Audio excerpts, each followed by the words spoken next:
Well, I finally bought myself something. Well, actually, not really. Obviously, you know why I bought this.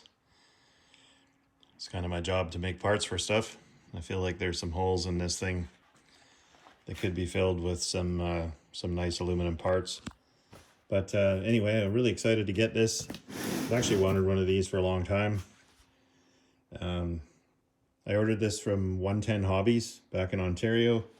I actually ordered it yesterday morning, and it was here already this afternoon.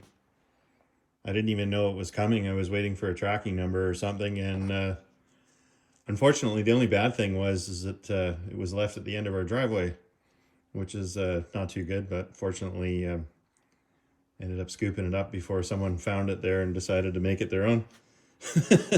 But anyways, like I say, I had no idea it was even coming, and poof, it's here. I believe, even though they're in Ontario, they have a warehouse in Abbotsford by the looks of it.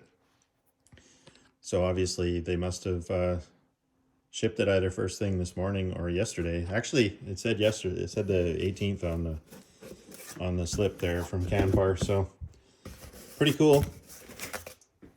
Believe it or not, this is the first piece of equipment that I have purchased new. And also, this is going to sound rich for me. This is the most expensive thing I've ever bought for RC. I have tens of thousands of dollars invested in equipment to build stuff, but I have two Tamiya kits, and I bought them both secondhand. So this, and then I've converted some Bruder models, and everything else I've scratch built. So this is actually the first thing that I have purchased from another company that is brand new. So anyway, kind of cool. Like I say, I'm pretty excited. I'm not sure what I'm going to do with it yet. I know I've made some bumpers over the years for other people that had these things and stuff like that, which actually it appears to be falling off on this one. Not sure if that's supposed to be that way or not. I kind of doubt it, but I don't think it's damaged. It's just a little limp, loosey-goosey there. But yeah, anyway, I'm not sure. I plan to make some walking beams for the suspension. I actually have somebody that wants me to do a few sets of them. So I'm going to get into that. Probably will be the first thing. And then, like I say, the rear bumper is another thing that needs to be done. I don't see the bolt in here, so maybe it's floating around somewhere. It's falling off anyway, so we'll repair that. But I think it's just a loose bolt. Otherwise, it looks good. But yeah, I got a few things I want to make for it. Maybe some fenders. And probably, I'd like to try and make a beaver tail. I know a lot of the off-road low beds around here are set up so that you can load the machine over the back. So that would be kind of cool.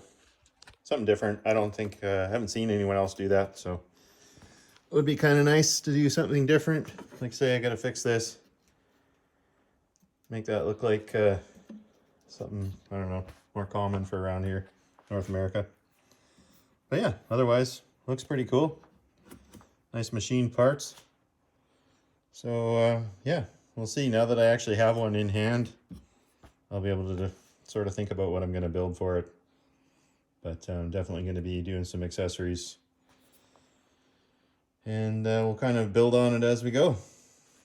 Hopefully I'll have some time here to fart around. I got some dump trailers to build, so things may not progress on this rapidly, but I will get to it. It's exciting to have something here that's not Grand Hauler or King Hauler related, so I'm pumped.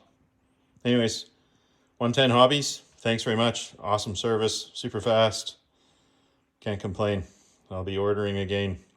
Thanks very much. Anyways, yeah, and thanks for watching. Stay tuned for some new parts to come out of RCPs for this RC4 wheel drive low bed. Take her easy.